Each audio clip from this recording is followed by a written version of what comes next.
안녕하세요. 김호준입니다. 어제 자유한국당은 북한 김영철의 방남을 저지하기 위해 통일대교에서 농성을 했죠.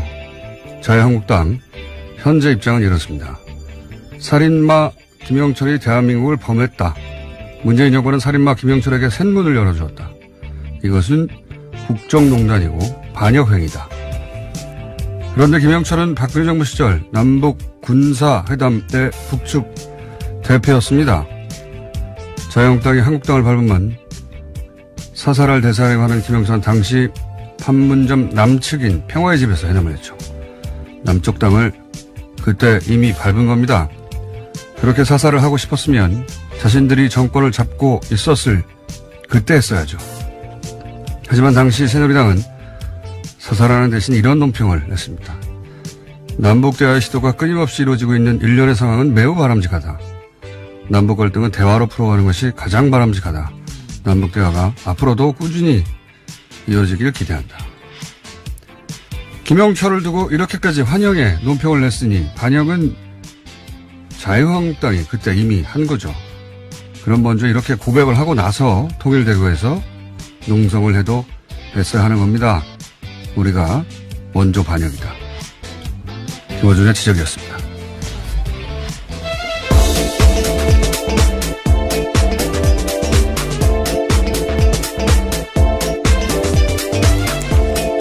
시사인의 김은지입니다. 감기는 어때요? 네, 좀 많이 나았는데 여전히 코맹맹이 소리가 좀 나네요. 코 맹맹이 좀 나은 것 같기도 해요, 목소리가. 울림이 있는 거죠. 별 차이가 없다라고 주장하시는 분들도 있습니다. 아니에요. 이 뭡니까?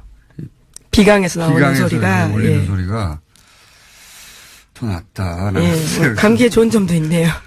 자, 이 보수의 김영철 사살 프레임은 아주 재밌습니다. 그리고 그 대교에서 모두들 몰려와서 시위를 했잖아요. 네, 그렇죠. 그 이후에는 또 광화문으로 왔습니다. 청계천 광장에서 시위를 했는데요. 퍼포먼스도 아주 제가 보기에는 인상적인 퍼포먼스였어요. 네, 드러누웠습니다. 풍찬 노숙이죠. 근데 당시 제가 오프닝에서 얘기했던 집권할 시절에 김영철 환영 논평이 있었다고 했는데 TV조선에서도 격이 높아진 군사회담이라고 칭찬했어요. 그러면서 김정은 의지 없이 이렇게 됐을 리가 없다. 김정은이 대화에 강한 의지가 있다. 이렇게 계속 칭찬하고 환영했거든요. 그리고 당시에 이제 황병서 인민군 총정치국장 명칭도 어려워요. 군사열 1위거든요.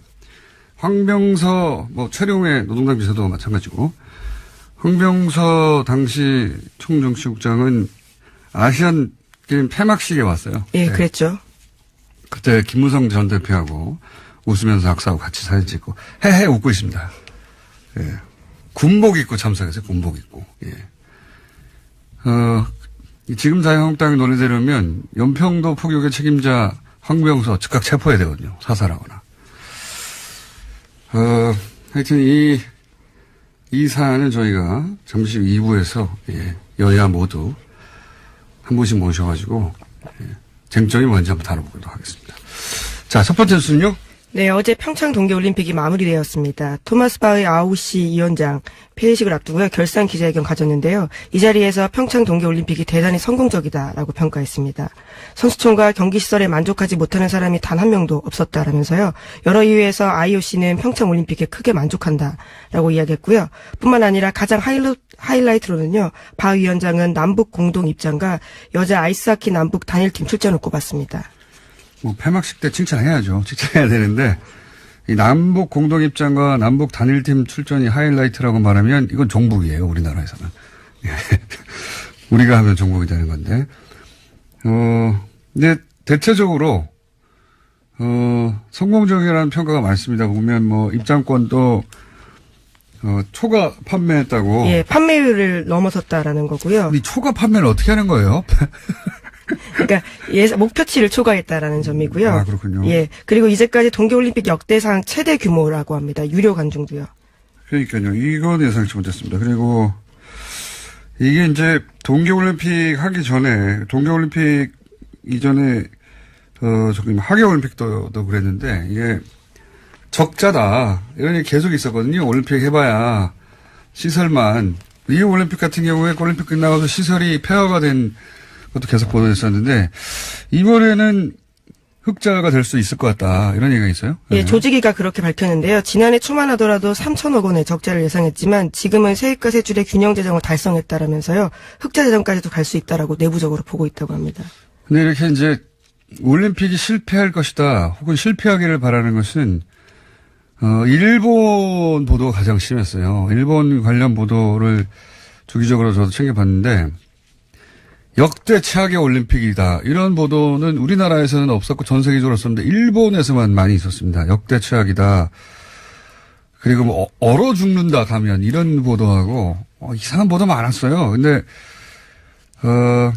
그리고 뭐 남북 공동 입장이나 그 단일팀 논란에 대해서 적극적으로 우리 보수와 같은 입장 이해를 같이 하는 보도가 많이 있었고 우리 보수와 이 아베 정권이 올림픽에 대해서는 입장이 매우 유사했다. 예, 그 외에 유사한 지점도 많지만 하여튼 일본을 제외하고는 대체적으로 긍정적인 평가가 외신도 되게 많죠. 예, 네, 그렇습니다. 외신 평가 대부분 긍정적인데요. 로이터 통신은 IOC도 엄지를 치켜세운 올림픽 운영이었다면서 선수촌이 완공되지 않았던 2016년 리우 올림픽과 비교된다라고 보도했습니다. 또 타임지도요. 훌륭한 빙질과 설질 덕에 경기장에서 신기록이 쏟아졌다면서 한국이 오랫동안 애쓴 결과다라고 했고요. 미국 CNN은 미래 기술이 집결된 올림픽을 목격했다라고 했습니다. 이게 이제 제가 보기에는 먹고 자는 것을 불편하지 않게 만들어주는 게 큰 힘이라고 봅니다. 왜냐하면 각종 올림픽 때 뭐 앞에는 칭찬하고 뒤에는 뭐라고 할 때 항상 나오던 게 먹고 자는 문제였거든요. 선수들의 워낙 다양한 국가에서 다양한 그 어떤 식성과 그렇죠. 또는 뭐 먹는 음식, 못 먹는 음식도 다 나라마다 다르잖아요. 네, 이번에 선수촌에는 메뉴판이 18페이지에 달했다라고 하는데요. 요리사 180여 명이 한식, 양식, 할랄푸드까지 다양한 음식을 이걸 제공했다고 합니다. 먹는 걸 잘해줘야 돼요, 선수들한테. 네, 폭스뉴스가 칭찬한 부분입니다. 이렇게 먹는 걸 잘해주면 불만이 없습니다. 먹는 걸 아주 잘해줬다고 그러고. 근데 이제 이걸 보면서 저는 무슨 생각이 드냐면, 우리도 이번에 여러 종목에서 처음 본 봅슬레이 메달 딸 줄 누가 알았어요? 그렇죠. 예. 스켈레톤은 뭐 전망도 있었지만, 그 외에도 컬링도 그렇고. 네, 새로운 재미를 느꼈습니다. 그러면서, 이런 종목이 가진 재미에 눈을 떴잖아요. 이제 아시아 국가들이. 근데 이 동계올림픽은 대부분 장비가 있어야지 하는 종목이 많아요. 그 시설도 그냥 되는 게 아니잖아요. 봅슬라이 그렇죠. 어떻게 탑니까? 설상, 빙상 다 예. 필요하죠. 그래서 아시아 국가들이 기후도 그렇기도 하지만 설비도 없고 그래요. 저는 아쉬웠던 게 동계올림픽 볼 때마다 아쉬웠던 게 우리 일본, 중국 정도를 제외하고 그것도 쇼트트랙 정도를 제외하고는 다른 종목들에서 메달이 안 나오잖아요. 저는 이번 기회에 아시아 동계올림픽 메카로 평창을 만들면 어떨까. 그래서 아시아 봅슬레이 센터, 아시아 스켈레톤 센터, 아시아 컬링 센터에서 아시아 선수들을 겨울마다 이렇게 모아서 대회하고, 물론 동계아시안 게임도 있지만. 네, 지금 유치하겠다라고 밝힌 바가 있는데요. 최문순 강원도지사가. 최문순 지사 신났겠죠, 이제.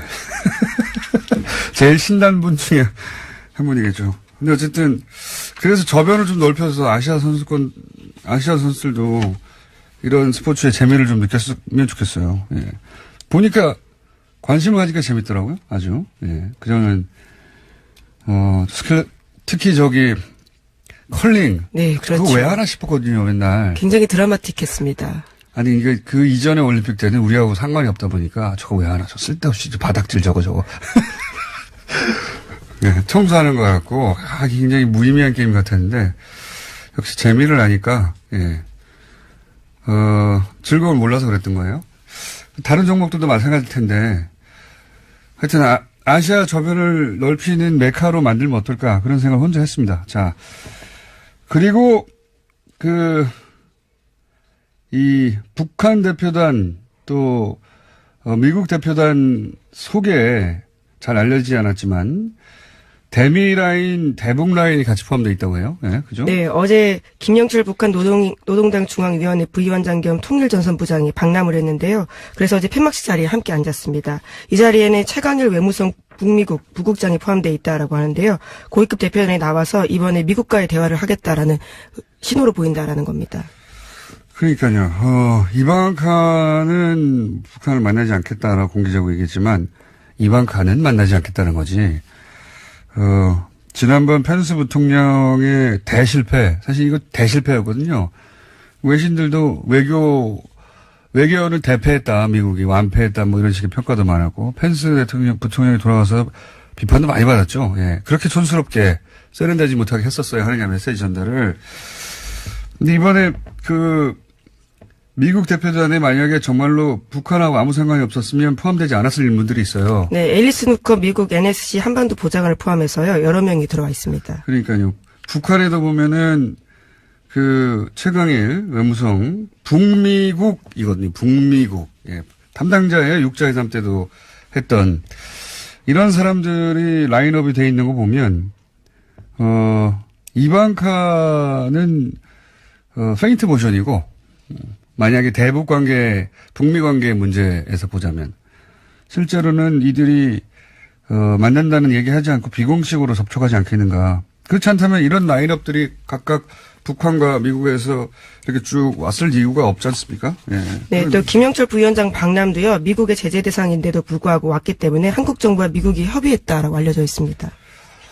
그러니까요. 그러면서 트럼프는 최대 규모 제재를 얘기했어요. 그래서 우리 언론들이 최대 규모 제재를 열심히 보도를 했는데, 근데 진짜 보도할 내용은 그게 아니고 트럼프 대통령이 뭐라고 그랬냐면 연설에서 사실대로 말하면 희망하건대 긍정적인 일이 일어날 수 있다. 네, 그런 이야기도 함께 뜬금없이 던졌습니다. 예, 최대 규모 제재를 얘기하면서 뒷부분에서 뜬금없이 이런 말을 했어요. 예.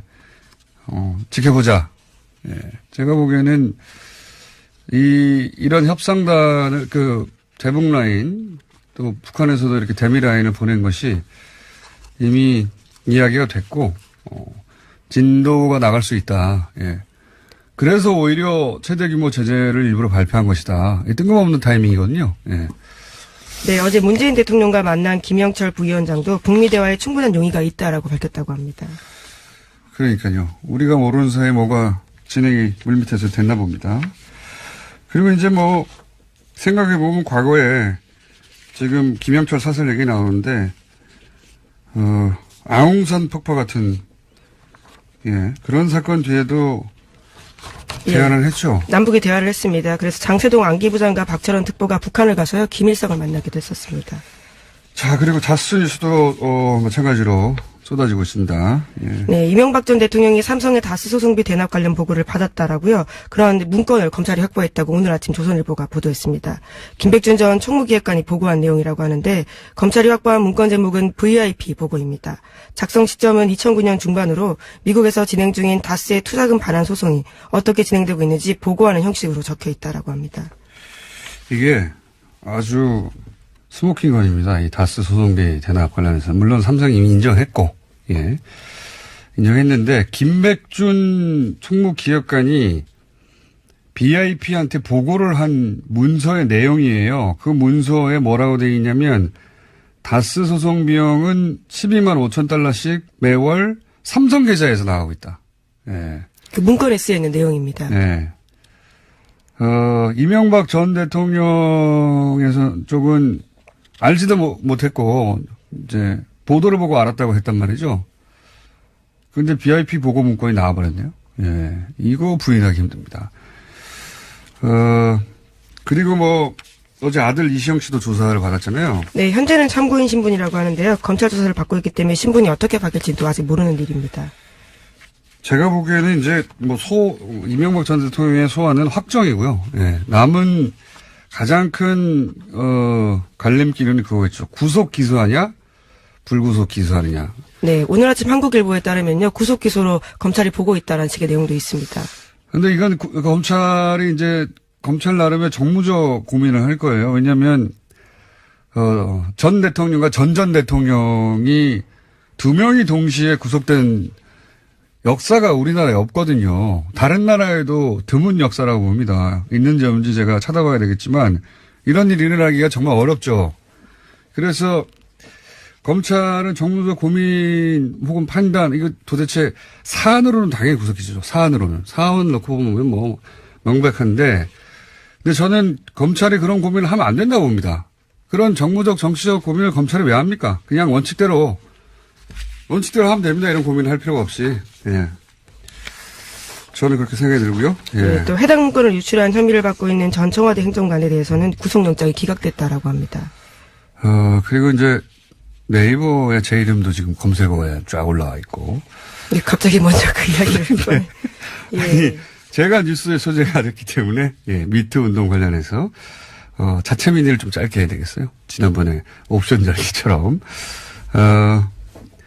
조선일보도 아주, 재밌는 제목, 김어준 미투 진보적 문정부 지지자 분열 공작, 이렇게 뽑았어요. 조선일보 아주 신났어요. 예.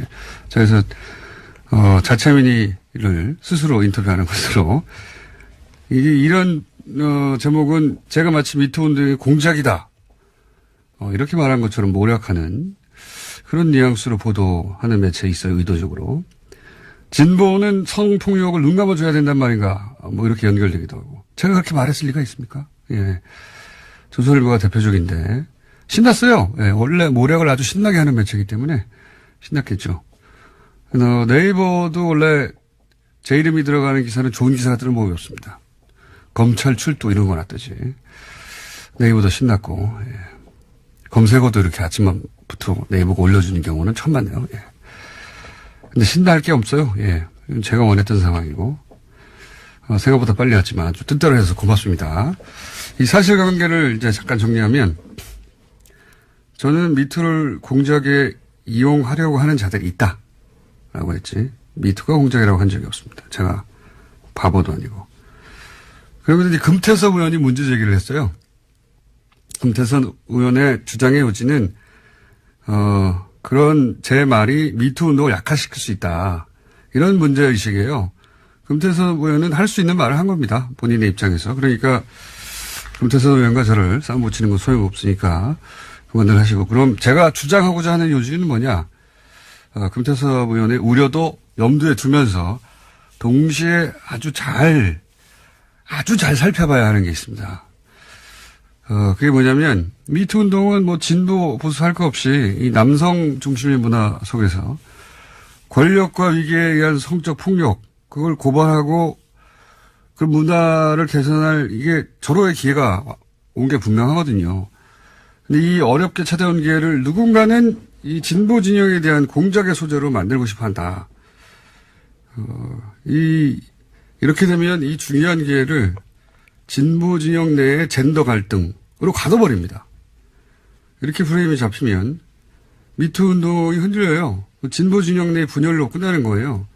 그러니까 여성들은 이 미투 운동을 진보 진영에 대한 공격 소재로만 그렇게 연결해서 그렇게만 이용하려는 의도와 시도를 볼 때마다 그런 거 볼 때마다 이미 보수 정당에서는 뭐 청와대가 사과하라고 성명도 내고 댓글부터도 열심히 그렇게 하고 있어요. 그런 기사도 이미 있습니다. 많이. 이럴 때는 이제 진보적인 여성 지지자들은 당황해요. 당황할 필요가 없습니다. 그런 게 바로 미투를 공작적으로 이용하는 거예요. 그런 세력, 그런 기사, 그런 의도를 볼 때마다 여성계는 단호하게 대처해야 됩니다. 너희들은 닥쳐라. 시끄럽다. 꺼져라. 이게 진보 보수의 문제가 아니다. 눈을 부릅뜨고 그런 프레임을 깨야 돼요. 이 운동을 그렇게 이용하는 것, 이 운동이 이렇게 이용당하는 것을 차단하고 아주 확실하게 선을 그어야지 안 그러면 본질은 사라지고 운동은 소멸되고 공작이 남는다. 제가 우려한 바는 그겁니다. 예. 제가 왜 이런 말을 이 타이밍에 했는지 뉴스공장이 제 개인의 매체가 아니기 때문에 제가 개인적으로 하는 팟캐스트에서 자세히 다시 이야기로 하고 여기까지만 하겠습니다. 미투 하니까 또 하나 생각나는데 지난주 뉴스룸에 JTBC에 박은정 검사가 출연을 했어요. 예. 제가 박은정 검사에게 민의 하는 김에 저에 대한 민의니까 빚이 있습니다. 큰 빚이. 뭐냐면 낙검수 시절에 나경원 의원의 남편인 김재호 판사가 나경원 의원 비방글을 올린 네티즌을 조속히 기소해달라고 청탁했다. 이런 주장을 한 적이 있습니다. 그래서 나경원 의원이 허위사실 유포로 저희를 고발했어요. 예. 그러고 보면 정신 요지경입니다. 제가 나경원 의원과 참 여러모로 악연인데 같은 방송을 하고 있지 않습니까 요즘? 예. 요지경이에요. 근데 그때 저희를 살린 게 박은정 검사예요. 예. 당시 인천지검 소속이었는데 박은정 검사가 공안수사팀에 자신이 김 판사로부터 조속히 검토해달라는 전화를 받았다고 말을 합니다. 그렇게 말을 해달라고 저희 부탁한 게 아니에요. 이명박 시절인데 현직 검사인데 어떻게 나서서 해달라고 부탁을 합니까? 그래서 이제 검찰에 끌려다니겠구나 했는데 체포영장 얘기도 그때 나왔었습니다. 근데 박은정 검사 본인이 나서서 공안수사팀에 당시 이 사건을 수사하던 그 말을 한 거예요. 내가 그런 전화를 받은 적이 있다고. 그래서 저희가 살아났어요. 박은정 검사는 그 말을 하고 사표를 냈죠. 나중에 반려되긴 했는데 크게 문제가 돼서. 그래서 제가 이제 한 달인가 있다가 박은정 검사 만나서 고맙다고 인사했어요. 커피 한 잔 사드리고. 커피 한 잔만 사드렸습니다. 고기를 한번 사드려야 되겠다. JTBC 보도를 보면서. 이 숨겨진, 잊혀진 이야기인데, 예. 갑자기 고맙다는 말을 못해서 공개적으로 다시 한번 드립니다. 자, 오늘 여기까지 하겠습니다. 감사합니다. 네, 김은지였습니다. 북한 김영철 통일전선부장 박람회 야권이 아주 크게 반발하고 있습니다. 밤샘 시위까지 했는데요. 더불어민주당 이철희 의원 그리고 자유한국당 안상수 의원 스튜디오에 직접 나와주셨습니다. 안녕하십니까? 안녕하십니까? 네, 안녕하십니까? 네. 자, 보통 이제 제 소개를 하거든요. 인천 중구동구 강화 홍진이 안상수입니다. 이렇게. 그건 양해를 좀 하셔야죠. 하시죠. 다시 한번 말씀하실 기회를 드리겠습니다. 네. 인천 중구동구요? 네. 네. 중구동구 강화군 옹진군. 네. 인천 중구에 계신 유권자 여러분 잘 들어주시고요. 네. 제 지역군 대한민국입니다. 비례이기 때문에. 예. 비례, 다른 얘기긴 합니다만 오늘 주제가 비례로 나왔다가 이렇게 지역구 자리 잡기가 어렵지 않습니까? 쉽지 않죠. 쉽지 않죠. 그래서 이제 지역구 의원들은 비례 의원들을 아직 그죠? 예. 아직. 그래, 조금 좀, 아직 멀었다. 비중을 좀 덜 두죠. 자, 맞습니다. 그래서 비례 의원들은 저희가 잘 안 쳐주는데. 이 저련은 이제 삼선급. 삼선급 비례입니까? 그렇죠. 네, 그렇게 쳐주십니까? 하지만 밖에 나가서 이제 국회에 가시면 또 안 쳐주시잖아요. 비례니까. 국회에 대해서 그런 게 좀 있습니다. 그걸 저희가 따로 주제를 한번 다뤄보겠습니다. 이렇게 이제 웃고 계시는데, 여야가 여기서는, 이 방에서는. 어제는 아주 큰 전선이 펼쳐졌습니다. 예. 우선 밤샘 시위를 하신 쪽이니까, 안상수 의원으로부터 왜 그렇게 밤샘 시위까지 했는지 좀 들어보겠습니다. 저는, 인천광역시장 시절 2010년 3월 26일 새벽, 그야말로 북한에서 우리 천안함을 폭침을 시킴으로 해서 46명의 우리 젊은, 장병들이, 그야말로 물속에서, 그 차가운 물속에서 구조되는 과정을 다 지켜보고, 평택에서 연결식을 하고 대전의 현충원까지 가서 안장을 시킨 함께한 그런 장본인 중에 하나입니다. 그 당시 온 국민과 함께 대한민국이 공격당했다는 거에 대해서 굉장히 분개를 했는데 지금 그 김영철이 바로 공격을 한 부서의 총책임자였다라는 것이 정설이고 따라서 그런 사람을 지금 이런 축제에 보내는 것이 맞지 않다. 그래서 이것은 대한민국 국민으로서의 긍지를 가지고 막아야 된다. 이래서 저희들이 정말 밤샘을 하면서 막은 그런 일이었습니다. 의원님, 저는 잠깐만요. 저 안상수 의원님께서 처음 나오셔가지고 저희 규칙을 잘 모르실 텐데 초반에는 이렇게 한 사람 한 사람 얘기하다가 중간에 알아서 상대방 말이 말도 안 되는 얘기를 하면 끊으셔도 됩니다. 좋습니다. 네. 네, 오늘은 여당 탄압을 좀 총수하시는 것 같은데 말을 자꾸 끊고 저는 이 김영철 같은 사람이 뭐 그야말로 전범아니에요? 우리 입장에서 보면 조선일보도 2014년 사설에서 전범이라고 했는데 전범이 대표로 온다는 것에 대해서 마땅치 않죠. 불쾌하죠. 그러나 그 조선일보에서 쓴 그대로 그게 남북이 참 현실이고 2014년에 쓴 그렇죠. 예, 이번이 그때 아니라, 예. 그때 조선일보가 쓴 논술이 저는 맞다고 보는데 그런 사람조차도 상대해야 되는 게 남북 대화 현실인 겁니다. 그걸 인정해 달라는 것이고 새누리당이 자유한국당이 죄송합니다. 계속 야당만 한 정당이 아니잖아요. 집권당을 여러 차례 했고 오랫동안 해왔고 얼마 전까지만 해도 9년 동안 집권 여당을 했는데 그때 남북 대화 시도를 했잖아요. 그리고 박근혜 대통령이 이 야당일 때 당시엔 야당이었죠. 당대표 할 때는 김정일이 내주는 전세기 타고 북한까지 갔다 오셨잖아요. 근데 그런 전례들을 다 비춰보면 지금 이렇게 주장하는 건 너무 과하다. 그리고 이거는 해방 놓기밖에 안 된다고 저는 생각합니다. 그러나 그건 뭐 지금 우리는 그 지난번에 뭐 김영남인가요? 혹은 또 뭐 김여정인가? 그 김정은이 동생 요구 그럴 때도 반대를 하지 않았죠. 이 김영철이는 특별한 경우다. 우리나라를 공격한 정말 그 수괴로서 도저히 받아들일 수 없다는 것이고 2014년에 했다는 것은 그것은 이제 그쪽 북측에 말하자면 대표로 판문점에서 만날 때니까 그때는 뭐 그쪽에서 보내는 거에 대해서 뭐 보내고 뭐 그쪽 대표에 대해서까지 우리가 뭐 또 평가를 할 수가 없는데 이번은 우리가 평창올림픽을 20년에 걸쳐서 삼수를 해가지고 정말 우리 국민들의 온 정성을 모아서 세계인의 축제를 한 것인데 여기에 세계의 우리나라의 위상을 드높이고 우리 젊은이들이 세계로 뻗어나가는 기상을 다시 한번 확인하고자 하는 그야말로 88올림픽은 우리 산업화의 꽃이었다면 이것은 세계화의 하나의 중요한 흐름 속에 있는 건데 이것을 괜히 그런 북한의 전쟁범을 정말 축제의 한마당에 그것도 마무리 짓는 데 갖다 세운다는 것은 아주 적절치 않죠. 우리 대통령께서 그 김정은이가 그런 결정을 해서 내려보내더라도 안 된다라고 단호히 거절하시고 다른 사람을 보내라. 평화의 상징이 될 만한 사람을 이런 것이 더 적절했다고 봅니다.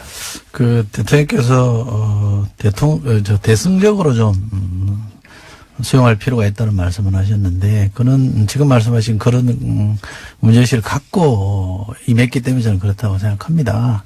오늘 대통령이 너무 평화적이지 않습니까? 평화적으로 해야죠.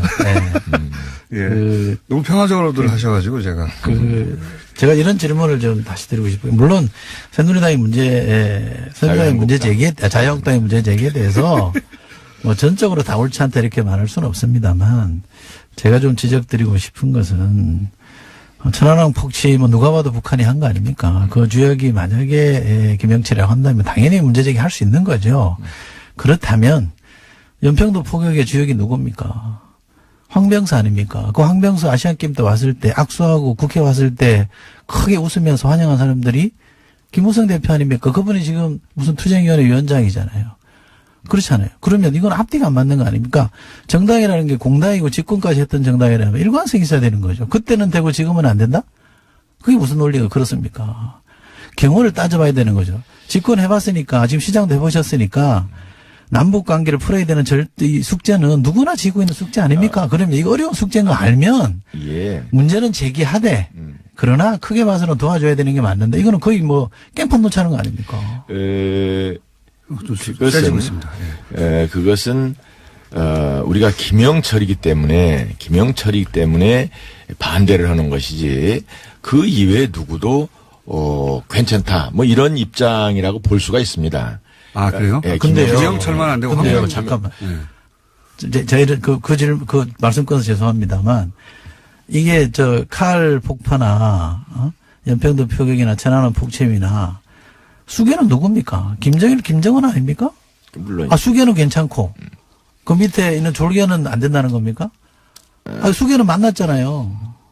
그러나 비밀 회담 했잖아요. 이제 그것은 전세기 줬잖아요. 그것은 근데 무슨 그런 거는 얘기가 됩니까? 일종의 이제 그 상황에 따라 다르다는 거죠. 그러니까 내 얘기는 아까 아니 그 상황이 자유한국당이 처한 상황이면 안 되죠. 아니 이게 지금 그야말로 우리나라가 세계인을 모시다 놓고는 축제에다가 전쟁광을 마무리하는 데서 직접 우리나라를 공격한 군인의 그 경찰의 총수 그런 사람을 보내는 거에 대해서 우리가 반발하는 것이고 잘못하면은 이것이 김정은이한테 이거 한국은 우리 대한민국은 다 지네들 하는 걸 환영하는구나. 이래서 어느 날 갑자기 밀고 들어올 수도 있는 그 전에 김일성이 전쟁을 일으킬 때 6.25 때 얘기입니다만 전쟁을 일으키면 남한에 있는 좌파 세력들이 전부 다 봉기할 걸로 생각했다는 거 아니에요. 지금도 그런 사인을 오판을 할 수 있는 사인을 주지 않을까 나는 그게 큰 걱정입니다. 저는 그 자유한국당이 이번 올림픽에 대해서 처음부터 의기장을 놓지 않았다면 평양 올림픽이니 뭐니 우리나라에서 벌어지는 이 올림픽을 평화의 제전으로 만들려고 하는 노력에 찬물을 끼얹지 않았다면 많이 도와주고 같이 하는 속에서 이런 문제 제기를 했다면 제가 100번 양보하면 이해할 수 있습니다. 처음부터 이 올림픽에 대해서는 시비를 걸었잖아요. 그리고 올림픽 우리 선수들이 얼마나 선전했습니까? 그 통일대회 가서 연전홍성할 때 우리 컬링 선수들이 시합하고 있었습니다. 그 응원했으면 금메달 땄을 거예요. 그 처음에 우리가 계속 초를 쳤잖아요. 그리고 지금 와서 평창올림픽 기간 중에 그렇게 시비 걸면 안 되죠. 정쟁을 안 하겠다 해서 일체 우리도 모든 그런 부분에 대해서 협조를 하고 그랬는데 이번에 김영철 건에 대해서만큼 도저히 용서할 수가 없다.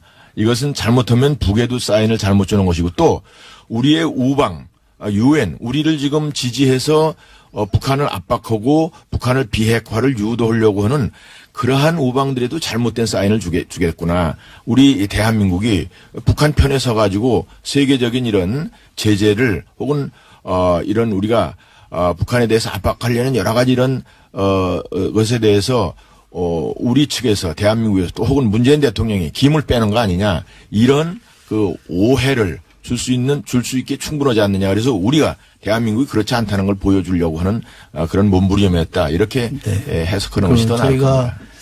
그 대북 압박의 국제 공조는 한치의 틈도 허용치 않겠다는 것은 분명하게 밝혔고요. 미국하고도 저는 그렇게 긴밀하게 대화를 통해서 보조를 맞추고 있다고 봅니다. 우리가 김영철이 온다 그랬을 때 미국이랑 대화 없이 협의 없이 받아들인 건 아닌 거거든요. 그러니까 충분히 협의를 통해서 하고 있기 때문에 그것도 어느 정도 문제제기는 할 수 있지만 지나치게 나가면 저는 안 된다고 생각하고요. 저는 사실은 정치를 뭐 오래 하진 않았습니다. 이렇게도 자유한국당이 왜 저럴까라는 의문을 기본적으로 갖고 있었는데 상식적으로 납득이 안 되거든요. 그렇다면 제 해석은 뭐냐면요. 올림픽이 굉장히 성공적으로 치러지고 우리 선수들이 선전하니까 이 성과를 문재인 대통령이 가져갈까 봐 그냥 회방 놓는 거예요. 또 더 중요한 건 뭐냐면 지금 그 당의 두 분의 국회의원들이 비리 의혹으로 지금 수사받고 있잖아요. 그거 물타기 하는 겁니다. 아니, 전혀 그거 막으려고 하는 거예요. 전혀 그렇지 않고 안 그러면 상식적으로 납득이 안 돼요. 사실은 평창올림픽에 관한 한 누구를 의미하는 거예요? 평창올림픽에 관한 한 우리 문재인 대통령이 아주 크게 덕을 보신 분이죠. 우리가 저도 이제 뭐 과거에 그 정치 아시안 게임도 인천에서 유치원을 하고 애를 많이 썼었습니다만 평창올림픽 유치원을 하고 우리 MB도 굉장히 고생을 많이 했고 실제로 유치하는데 성공도 하고 그랬어요. 그런데 문 대통령이 그것에 관한 어떤 열매라고 그럴까 이런 것을 국민과 함께 그것을 뭐 이렇게 그야말로 향유한 것은 저는 그것에 대해서 저거는 이렇게 뭐 반대하거나 이러는 것은 아니고 어느 날 갑자기 우리가 이런 상황이 그 제2의 월남화가 되는 게 아니냐 이런 걱정도 사실 합니다. 제2의 월남화라는 건 좀 설명해 주시면요. 결국 이제 월남에서 월맹과 월남이 싸워가지고 그런데 미국이 철수함으로 해서 공산화가 됐던 거 아닙니까? 그래가지고 한 30여 년을 굉장히 고생을 하죠. 그런 상황, 우리도 잘못하면은, 이렇게 뭐, 미국과 이렇게 어깃장이 나서, 미국이 그냥, 아이고, 한국, 뭐, 과거에 에치슨 라인처럼, 6.25 촉발시킨, 그렇게 해서 슬쩍 물러나고, 그럴 때 그냥, 어물쩡하고 이렇게 북한이 넘어와가지고, 그러면. 미군 철수하고 적화 통일되는. 그렇지. 네, 그런 그렇게 상황을 되는 경우에, 그래서 걱정하시는 우리는 거고. 그런 거에 대해서 자꾸 반발을 해가지고 평양에서 혹은 김정은이가 대한민국이 만만치 않구나. 자기들이 뭔가 우리가 요구하는 것을 들어줘야 되겠구나. 적어도 비핵화를 가지고 대화를 출발하고 그래서 남북통일이 정말 돼도 그렇게 돼야 되겠구나 하는 것을 우리가 가르쳐주지 않으면은 이렇게 슬슬슬슬 하다 보면 환영하는 것처럼 지난번에 뭐 대통령께서 그냥 그 북에서 온 사람들은 얼마나 그렇게 표정이 그냥 한 30년 만에 만난 오누이처럼 뭐 그렇게 켜져서 좋습니다. 같은 민족이니까. 북한이 착각할까 봐 걱정하시는. 예. 저는 이렇게 생각합니다. 전쟁을 막기 위해서 우리가 대화를 하는 거고요. 북한을 우리가 환영할 일이 뭐 있겠습니까? 북한의 존재 자체가 대한민국 헌법에 위반됩니다. 그렇기 때문에 우리가 용인할 수 없는 거죠. 그러나 정치는 현실이니까 대화를 통해서 긴장을 낮춰야 되는 겁니다. 또 하나 평화를 유지하기 위해서 한미공조해야죠. 한미동맹이라는 게 굳건하게 유지되고 있지 않습니까? 지금 미국에서 지금 대통령이나 트럼프 대통령이나 당국자가 한국에 대해서 뭐라고 비난하는 소리를 제가 들어보지는 못해요. 제가 국방위원회에 있습니다. 또 하나 자주 국방이라는 게 있지 않습니까? 우리가 북한이 걱정이 되면 북한의 남침이 걱정이 되면 국방을 튼튼해야죠. 그런데 이명박 정부 때요. 국방 예산이 증가율이 반토막이 났습니다. 노무현 정부 때 해마다 8.9%씩 올려서 평균. 그런데 이명박 정부 때 5.2%로 뚝 떨어졌습니다. 박근혜 정부는 더 합니다. 4.9%로 떨어졌어요. 저희는 문재인 대통령이 그렇게 안보 약하다고 하는 문재인 대통령은 핵잠수함도 도입하겠다고 그러고 미사일 중량 풀었잖아요. 수건 사병거 풀었잖아요. 근데 그렇게 국방에 대해서 턴질하고 있는 우리 보고 북한을 무슨 환영한다고 얘기하고 맨날 노크 기순이 뭐니 안보 구멍은 다 난 사람들은 마치 안보를 지킨다고 하면 이런 어불성설이 어디 있습니까? 우리는 일단 핵의 균형에 관해서 얘기를 하는 겁니다. 북한이 지금 6차 실험까지 성공을 하고 그런 마당에 우리는 지금 비핵화에 계속 국제적인 비핵화에 공조를 하고 있고 그래서 우리 자신도 지금 전략 핵무기는 배치를 해야 된다. 균형이 필요하죠. 그 최대 방어를 하는 것이 방어력을 가지고 있는 것이 결국 평화에도 도움이 되는 것이기 때문에 그렇게 하자는 것이고 또 그것이 안 되는 상황에서는 지금 북한은 비핵화를 전제로 협상을 하고 평화를 주장하고 나와라 그런 뜻입니다. 저희가 비핵화를 계속 주장하고 있고요. 이 논란 가운데서 제가 꼭 좀 지적하고 싶은 게 하나 있습니다. 김무성 전 대표가 그 악수를 하면 대통령 취급을 안 하겠다 이런 말씀을 하셨어요. 한나라의 대통령으로 인정하지 않겠다. 예. 취급이라는 단어를 썼습니다. 한나라의 대통령이 인정하고 안 하고가 야당 정치인 한 명이 결정할 일입니다. 국민이 표로 뽑는데 그건 뭐 할 수 있는 얘기가 넘어선 거 아닙니까? 이렇게 대중 연설을 하다가 조금 앞서 나간 걸로 봐야지. 뭐 저도 그 자리에 있었습니다만 전후 맥락으로 보면 아니, 이분은요. 그냥 그것을 좀 비판적으로 얘기한 것이고 약간 이게 레토릭에 불과하다. 레토릭이죠. 그건 뭐 원고 보고 읽은 건 아니에요. 노무현 대통령에 대해서도 막말했던 분이에요. 전력이 있으신 분입니다. 일국의 대통령 이렇게 대하면 안 되죠. 우리도 아니 예를 들면 모든 연사가 가서 보면 나도 유심히 들었는데 문재인 대통령에 대해서는 깍듯이 왜냐하면 말을 막 하다 보면은 뭐 그냥 반말도 나오고 이럴 수가 있는데 문재인 대통령에서는 그렇게 한 건 사실이고 이제 김무성 대표가 조금 약간 격앙이 돼서 그런 표현을 한 것은 사실인데 원고를 읽은 건 아니에요. 예를 들면 우리 안상수 의원님이 인천시장 하셨잖아요. 예. 인천시장 하고 있는데 당시 야당 시의원이 당신을 시장으로 인정 못하겠다 그러면 저 인천 시민의 권리를 침해한 거 아니에요? 물론인데 이제 그렇게 공격하는 사람들도 있긴 하죠. 사과해야죠, 그럼요. 당을 대표한 사람이 그렇게 얘기하면 안 되죠. 네. 근데 이 논리는 제가 한번 다시 여쭤봐야 되겠습니다. 뭐냐면, 그 남북 군사회담은 어쩔 수 없지만, 근데 이 축제인 올림픽에 참석하는 거는 완전히 다른 일이다. 근데 2014년에 황병서도 아시안 게임에 참석했거든요. 폐막식에. 이건 또 어떻게 다른 겁니까? 뭐 일단 아시안 수준이기 때문에 괜찮나요? 굳이 따지자면 어떤 희생의 차이라고 볼 수도 있겠고요. 연평도와 천안함에. 예, 뭐 굳이 따지자면 뭐 이제 그런 게 있을 수 있고 이번에 어떤 그 성격에 있어서는 이게 잘못하면 처음부터 끝까지 그 당시는 그게 마지막 날 왔었거든요. 폐막식만. 이건 처음부터 끝까지 그냥 우리가 환대하고 뭐 그래서 지금 요번에는 뭐 선수뿐 아니라 응원단서부터 무슨 예술단서부터 해가지고 선수는 그냥 연합운명인데 뭐 한 700~800명이 왔다 갔다 하지 않았어요. 그러니까 이런 판이니까 마지막까지 이렇게 해서는 안 되지 않느냐. 결국 대한민국의 자존심을 세워놔야지. 이것도 다 기록이니까. 이게 도대체 그리고 하나의 그 역사니까. 그래서 이것을 이런 내용을 북한도 알려주고 우리 우방들한테 알려줘야 대한민국이 살아있다 이렇게 되는 것이 처음서부터 끝까지 전부 다 환영무드로만 해놓으면 이 사람들이 이게 뭐 자기들끼리 그냥 얼렁뚱땅 해나가지 이게 북한에 잘못된 시그널을 줄 수 있다. 그렇습니다. 예. 똑같은 범죄자인데 5년형 받은 사람하고 10년형 받은 사람을 다르게 대접해야 된다는 거는 죄송합니다. 그것도 좀 설득력이 없는 것 같고요. 저는 군사회담은 된다. 저는 군사회담이면 더 안 되는 거 아닌가요? 차라리 평화의 제전이니까 이런저런 험이 있더라도 좀 받아들여서 우리에게 도움되는 평화를 쪽으로 가려고 하는 노력은 그럴 수 있으나 군사회담이야말로 군사적 문제를 다루는 팽팽한 긴장의 상황이면 파트너가 더 중요한 거 아닌가요? 우리가 이제 걱정하는 것은 전범이 나와도 되고 올림픽에 오면 안 될까? 걱정하는 것은 이제 북한의 위장평화 공세죠. 사실 이게 다 위장된 평화 공세. 위장된 평화 공세일 수 있고 거죠? 또 계속. 이런 걸로 해서 자꾸 시간 벌면서 자기들이 핵은 완성하고 우리는 무장 해제하고 또 우리 자유방과 미국한테 잘못된 시그널을 줄 것을 걱정을 해야 되고 그래서 우리가 이런 목소리가 강력한 이런 목소리도 있다는 것을 알려줘야 됩니다. 이건 회방이 아니고 그런 목소리 있다는 정도로만 해주시면 좋겠고요. 지금은 목소리가 지금 많이 있습니다. 이제 통일대교에서. 목소리가 아니라 거의 몸짓이에요. 거의. 온몸으로 저항하고 있으니까 그건 좀 과하다 싶고요.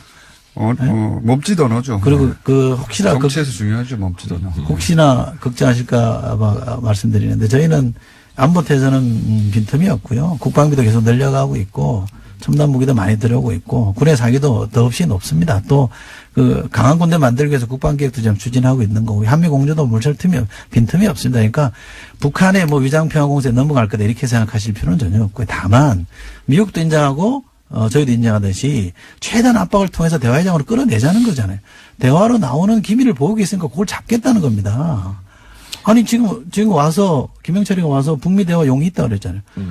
미국도 그게 진정성 있다면 받겠다는 거 아닙니까? 이제 그 경우에 사실은 우리가 오히려 상대방을 더 압박하는데 공조하는 것이 효과적인 방법이 될 수가 있다. 뭐 이제 여러 가지 지금 이 미국에서 아주 최대한의 제재를 지금 한다는 것이 이제 보도가 됐고 또 이것이 작동하지 않으면은 다른 옵션이 있다. 뭐 거의 군사적인 옵션에 대해서까지 얘기를 하는 것이고 막 이렇기 때문에 이제 대화의 용의가 있다라고 얘기하는 것 같긴 한데 아무튼 좋습니다. 아무튼 좋은데 이것이 비핵화를 전제로 하지 않으면 안 된다. 우리가 이제 지난번에 좀 실망을 한 것은 대통령께서 김여정 등 그때가 실세인데 그때 왜 비핵화에 대한 것이 한마디도 없었을까 이런 것에 대한 그 걱정을 하는 거 아니에요. 진정성이 있어야 되거든요. 괜히 립서비스나 하고 그림만 나와서는 안 된다. 이런 차원에서 걱정을 하는 겁니다. 예, 이제 문제 제기는 자유한국당이 충분히 했으니까 이제는 국회로 돌아오셔서 국회에서 논의하고 산적한 과제들을 풀어야죠. 민생이 지금 급하다고 하지 않습니까? 문제 제기 충분합니다. 이쯤에서 이제 정상화하죠. 아마 그렇게 될 겁니다. 다만 너무 쉽게 동의해 주시니까. 이제 다만 오늘 오후 3시에 우리가 청계광장에서 수십만 명을 모시고 거기까지만 하고 보고를 하고 우선 그다음에 판단을 할 겁니다. 예. 수십만 명 다 나오기로 약속됐나요? 이따 보십시오. 기대하겠습니다. 자, 오늘은 저희 2부답지 않게 약간 심심하게 진행됐습니다. 이철희 의원, 안상수 의원이었습니다. 감사합니다. 고맙습니다. 제가 이철희 의원을 좋아하다 보니까 이게 죄송합니다.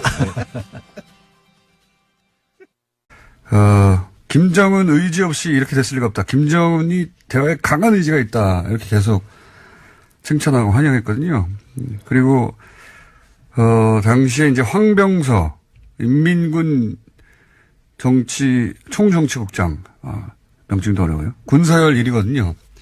황병서 최룡의 노동당 비서도 마찬가지고 황병서 당시 총정치국장은 아시안 게임 폐막식에 왔어요. 예, 그랬죠.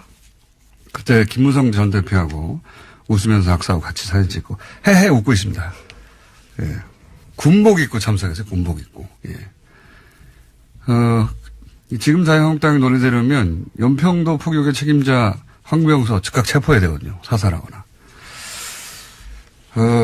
하여튼 이 사안은 저희가 잠시 2부에서 예, 여야 모두 한 분씩 모셔가지고 예, 쟁점이 뭔지 한번 다뤄보도록 하겠습니다. 자, 첫 번째 뉴스는요. 네, 어제 평창 동계올림픽이 마무리되었습니다. 토마스 바흐 아우시 위원장 폐회식을 앞두고요. 결산 기자회견 가졌는데요. 이 자리에서 평창 동계올림픽이 대단히 성공적이다라고 평가했습니다. 선수촌과 경기시설에 만족하지 못하는 사람이 단 한 명도 없었다라면서요. 여러 이유에서 IOC는 평창올림픽에 크게 만족한다라고 이야기했고요. 뿐만 아니라 가장 하이라이트로는요. 바흐 위원장은 남북 공동 입장과 여자 아이스하키 남북 단일팀 출전을 꼽았습니다. 뭐 폐막식 때 칭찬해야죠. 칭찬해야 되는데 이 남북 공동 입장과 남북 단일팀 출전이 하이라이트라고 말하면 이건 종북이에요. 우리나라에서는. 예. 우리가 하면 종북이 되는 건데. 근데 대체적으로 성공적이라는 평가가 많습니다. 보면 뭐 입장권도 초과 판매했다고. 예, 판매율을 넘어섰다라는 거고요. 이 초과 판매를 어떻게 하는 거예요? 그러니까 목표치를 초과했다라는 점이고요. 아, 그렇군요. 예. 그리고 이제까지 동계올림픽 역대상 최대 규모라고 합니다. 유료 관중도요. 그러니까요. 이건 예상치 못했습니다. 그리고 이게 이제 동계올림픽 하기 전에, 동계올림픽 이전에, 하계올림픽도 그랬는데, 이게 적자다. 이런 얘기 계속 있었거든요. 올림픽 해봐야 시설만. 리우 올림픽 같은 경우에 올림픽 끝나가서 시설이 폐허가 된 것도 계속 보도됐었는데, 이번에는 흑자가 될 수 있을 것 같다. 이런 얘기가 있어요. 예, 네. 조직위가 그렇게 밝혔는데요. 지난해 초만 하더라도 3천억 원의 적자를 예상했지만 지금은 세입과 세출의 균형 재정을 달성했다라면서요. 흑자 재정까지도 갈 수 있다라고 내부적으로. 아니요. 북한에도 보면은 최강일 외무성 북미국이거든요. 북미국. 예. 담당자예요. 육자회담 때도 했던 이런 사람들이 라인업이 돼 있는 거 보면 이방카는 페인트 모션이고, 만약에 대북 관계, 북미 관계 문제에서 보자면, 실제로는 이들이, 만난다는 얘기 하지 않고 비공식으로 접촉하지 않겠는가. 그렇지 않다면 이런 라인업들이 각각 북한과 미국에서 이렇게 쭉 왔을 이유가 없지 않습니까? 예. 네, 또 김영철 부위원장 방남도요. 미국의 제재 대상인데도 불구하고 왔기 때문에 한국 정부와 미국이 협의했다라고 알려져 있습니다. 그러니까요. 그러면서 트럼프는 최대 규모 제재를 얘기했어요. 그래서 우리 언론들이 최대 규모 제재를 열심히 보도를 했는데, 근데 진짜 보도할 내용은 그게 아니고 트럼프 대통령이 뭐라고 그랬냐면 연설에서 사실대로 말하면 희망하건대 긍정적인 일이 일어날 수 있다. 네, 그런 이야기도 함께 뜬금없이 던졌습니다. 예, 최대 규모 제재를 얘기하면서 뒷부분에서 뜬금없이 이런 말을 했어요. 예. 지켜보자. 예. 제가 보기에는 이런 협상단을 대북 라인 또 북한에서도 이렇게 대미 라인을 보낸 것이 이미 이야기가 됐고 진도가 나갈 수 있다. 예. 그래서 오히려 최대 규모 제재를 일부러 발표한 것이다. 뜬금없는 타이밍이거든요. 예. 네, 어제 문재인 대통령과 만난 김영철 부위원장도 북미 대화에 충분한 용의가 있다라고 밝혔다고 합니다. 그러니까요. 우리가 모르는 사이에 뭐가 진행이 물밑에서 됐나 봅니다.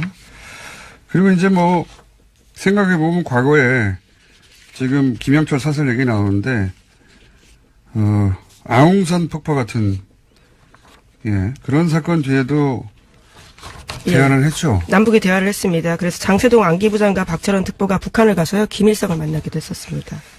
자, 그리고 다스 뉴스도 마찬가지로 쏟아지고 있습니다. 예. 네, 이명박 전 대통령이 삼성의 다스 소송비 대납 관련 보고를 받았다라고요. 그런 문건을 검찰이 확보했다고 오늘 아침 조선일보가 보도했습니다. 김백준 전 총무기획관이 보고한 내용이라고 하는데 검찰이 확보한 문건 제목은 VIP 보고입니다. 작성 시점은 2009년 중반으로 미국에서 진행 중인 다스의 투자금 반환 소송이 어떻게 진행되고 있는지 보고하는 형식으로 적혀 있다라고 합니다. 이게 아주 스모킹건입니다. 이 다스 소송비 대납 관련해서는. 동계올림픽 볼 때마다 아쉬웠던 게, 우리, 일본, 중국 정도를 제외하고 그것도 쇼트트랙 정도를 제외하고는 그 다른 종목들에서 메달이 안 나오잖아요. 저는 이번 기회에 아시아 동계올림픽 메카로 평창을 만들면 어떨까. 그래서 아시아 봅슬레이 센터, 아시아 스켈레톤 센터, 뭐 아시아 컬링 센터에서 아시아 선수들을 겨울마다 이렇게 모아서 대회하고, 물론 아시안 동계아시안 게임도 있지만. 네, 지금 유치하겠다라고 밝힌 바가 있는데요. 최문순 강원도지사가. 최문순 지사 신났겠죠, 이제. 제일 신난 분 중에 한 분이겠죠. 근데 어쨌든, 그래서 저변을 좀 넓혀서 아시아 선수들도 이런 스포츠의 재미를 좀 느꼈으면 좋겠어요. 예. 보니까 관심을 가지니까 재밌더라고요. 아주. 예. 그전엔,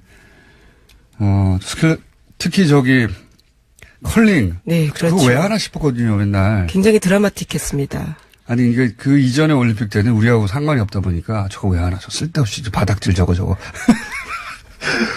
네, 청소하는 것 같고, 굉장히 무의미한 게임 같았는데, 역시 재미를 아니까, 예. 즐거움을 몰라서 그랬던 거예요. 다른 종목들도 마찬가지일 텐데, 하여튼, 아시아 저변을 넓히는 메카로 만들면 어떨까, 그런 생각을 혼자 했습니다. 자, 그리고, 이 북한 대표단 또 미국 대표단 속에 잘 알려지지 않았지만 대미 라인, 대북 라인이 같이 포함되어 있다고 해요. 네, 그죠? 네, 어제 김영철 북한 노동당 중앙위원회 부위원장 겸 통일전선부장이 방남을 했는데요. 그래서 어제 폐막식 자리에 함께 앉았습니다. 이 자리에는 최강일 외무성 북미국 부국장이 포함되어 있다라고 하는데요. 고위급 대표단이 나와서 이번에 미국과의 대화를 하겠다라는 신호로 보인다라는 겁니다. 그러니까요. 이방카는 북한을 만나지 않겠다라고 공개적으로 얘기했지만 이방카는 만나지 않겠다는 거지. 지난번 펜스 부통령의 대실패, 사실 이거 대실패였거든요. 외신들도 외교는 대패했다, 미국이 완패했다, 뭐 이런 식의 평가도 많았고, 펜스 부통령이 돌아와서 비판도 많이 받았죠. 예. 그렇게 촌스럽게 세련되지 못하게 했었어야 하느냐 메시지 전달을. 근데 이번에 미국 대표단에 만약에 정말로 북한하고 아무 상관이 없었으면 포함되지 않았을 인물들이 있어요. 네, 앨리스 누커 미국 NSC 한반도 보좌관을 포함해서요, 여러 명이 들어와 있습니다. 그러니까. 안녕하세요, 김어준입니다. 어제 자유한국당은 북한 김영철의 방남을 저지하기 위해 통일대교에서 농성을 했죠. 자유한국당 현재 입장은 이렇습니다. 살인마 김영철이 대한민국을 범했다. 문재인 정부는 살인마 김영철에게 쇳문을 열어주었다. 이것은 국정농단이고 반역행위다. 그런데 김영철은 박근혜 정부 시절 남북 군사회담 때 북측 대표였습니다. 자유한국당이 한국당을 밟으면 사살할 대상에 관한 김영철은 당시 판문점 남측인 평화의 집에서 회담을 했죠. 남쪽 땅을 그때 이미 밟은 겁니다. 그렇게 사살을 하고 싶었으면 자신들이 정권을 잡고 있었을 그때 했어야죠. 하지만 당시 새누리당은 사살하는 대신 이런 논평을 냈습니다. 남북 대화의 시도가 끊임없이 이루어지고 있는 일련의 상황은 매우 바람직하다. 남북 갈등은 대화로 풀어가는 것이 가장 바람직하다. 남북 대화가 앞으로도 꾸준히 이어지길 기대한다. 김영철을 두고 이렇게까지 환영의 논평을 냈으니 반역은 자유한국당이 그때 이미 한 거죠. 그럼 먼저 이렇게 고백을 하고 나서 통일대교에서 농성을 해도 됐어야 하는 겁니다. 우리가 원조 반역이다. 김어준의 지적이었습니다.